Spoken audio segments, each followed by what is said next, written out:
good news maybe for Tottenham fans is this has come out today that Spurs are considering all options under Antonio Conte's future, and his departure during the international break is very much possible. Sav, is the right thing to do to sack him and bring in an interim or a new manager now, or do you want him to try and still might land you top 4 for next year? Like, what do you want to see happen, bro? I don't even know.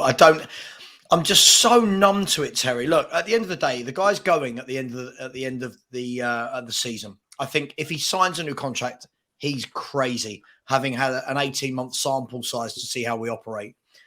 Is it worth sacking him now and bringing a lot of upheaval and change with 10 games left of the season?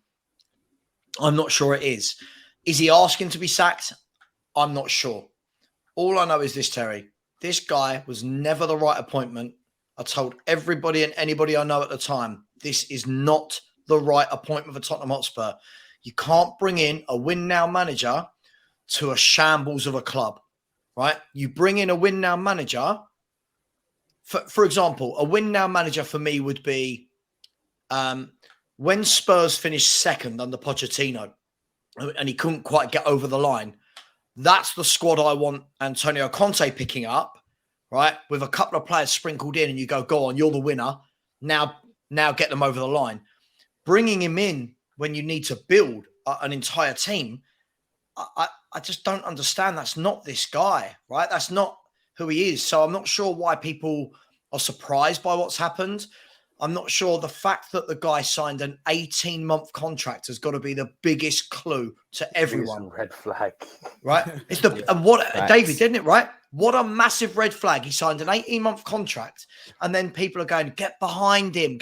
Sorry, what am I getting behind? Somebody who's here in the interim. Do you know? I likened it to if you start dating a girl, right? You start dating a girl before you go to that stage of we're together. And I'm asking her out and she's going, I'll let you know in 3 months. Well, hang on, what? What's going on here? Hang on, why am I committing to you? Like, do you know what I mean? This is Sav, are you still waiting for her? Or No, I got her to marry me in the end, Terry. It was right. She married me. She married me on an 18, 20-year contract. She's got. Why don't you stick with Conte then? It works in that situation. but listen. But the thing is, the thing is, what I keep hearing, Sonny, is this. Loads of people say to fans like me, get behind Conte, back him. You can't sack another manager. This isn't sacking another manager. This is a manager that at the moment, his contract runs out in the next 10 weeks. This is a case of if he truly believed this was the right club for him and Daniel Levy truly believed he was the right manager, why did both of them sign an 18-month contract? Why? It's hard because sack him now, cool. But who comes in for the last 10 weeks of the game in a crucial part of the season where it's not like you guys have got top 4 wrapped up and the players are just not happy, so you're just going to be like, screw it, just get rid of him and he will just see the last 10 games out and we'll just be in top 4. You guys are still fighting for top 4. You know that matters to your football club. Like, that's what I really care about, really. Matters to the owner, yeah. Yeah, that and flipping F1 and concerts, you know what I mean? Like, that's what they care about right now. But if you sack him now, there's no option. Who are they going to bring in? Because I'm hearing people say Enrique. Bro, you think Enrique is coming in mid-season? And just after Conte, he ain't doing that. Like, no. They'd have Ryan Mason. They'd have Ryan Mason in the interim. No top manager would want to do that right now. So sacking him would be pointless. He's going out at the end of the season anyway. But at the same time, keeping him here is not going to help situations either because it looks like he's starting to start. If you're a player, right, and he's here in 2 weeks' time when we play Everton 2 weeks tonight on the Monday Night Football, right? Away, a team that are going to be full of energy, full of fight, full of passion. If you're a player in that dressing room, right, and you're rocking up, you've driven up to Everton or whatever, and Conte's giving you a team talk, are you not sitting there going, what? Why am I going to run through a brick wall for you? Aren't you? Well, this is exactly what different words, but it's what Jose did at Man United, and it started off in the summer when we had a number of injuries and other problems, but he was saying to all this isn't my squad, this isn't my team. They're Man United players, but these ain't my players. These ain't who I want. He was berating Martial that was at the birth of his child. And then all season he moaned and he moaned. He spent the summer slagging off Pogba, saying, look, he's good for a month, but I don't know if he can do it for a full season. There are certain things, and this is what's crazy. Fans always say, I want managers and footballers to speak the God's honest truth. Do you know the irony of that is this? They would be the same people that would march into the HR office at work if their boss stood up in front of the entire workforce and spell out your flaws and your problems and your inadequacies to everybody. There are certain things that must be kept in-house, unless it's discipline-based and it's a certain individual that's had warning after warning after warning after warning, like an Aubameyang, as an example. Even Man United with Ronaldo, the manager at no point slagged him off. He just smiled. He's one of our players. He's who I want around. And that's why you can't, I often say you can't take managers seriously.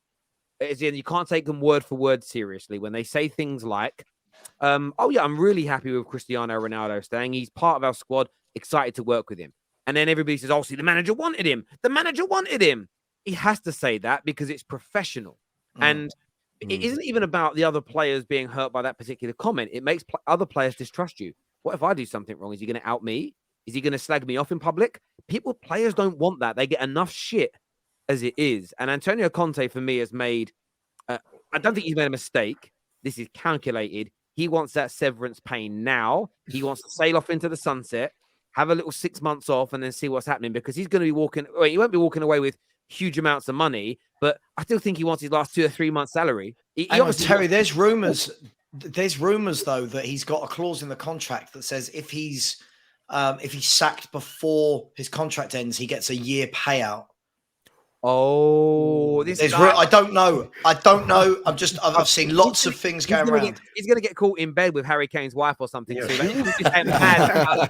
Who is his agent? His agent's doing God's work. Yeah, his agent must be the same one as Max and Choupo-Moting's agent or something. No, don't disrespect Choupo-Moting, you know. He's actually a baller. David, it's not that amazing. He's a baller. It's not that amazing when you think that Paratici would have probably been, as the director of football, the one negotiating this, and he's not corrupt at all, is he, old Paratici? They're splitting it. I can't lie to you though, Spurs result-wise at the weekend, it let Man United off massively, because not let us off. Like, we've kind of been dragged back into the top 4 race for 2 reasons. One, we got beat by Liverpool and then didn't beat Southampton. And because of the Carabao Cup final on this weekend, it's essentially 6 points people have been able to catch up with us. And we've kind of been, if we win our games in hand, I think we're comfortable enough. But you've got to win games in hand. Now, one of them is against Brighton, and our first game when we returned against Newcastle. Spurs had such an opportunity to go ahead of us and put even more pressure on Newcastle. But honestly, I can't tell. I celebrated that goal about as much as I did Mitrovic's red card. I'm not even going to lie to you. I was jumping around this office like a madman when it went in. I couldn't believe Southampton did it. So I actually want to thank Spurs, and like I did on Saturday, thank my father. I know it was Mother's Day this weekend, but Dad, I appreciate you so much for not making me support Tottenham. I really, really do. We have a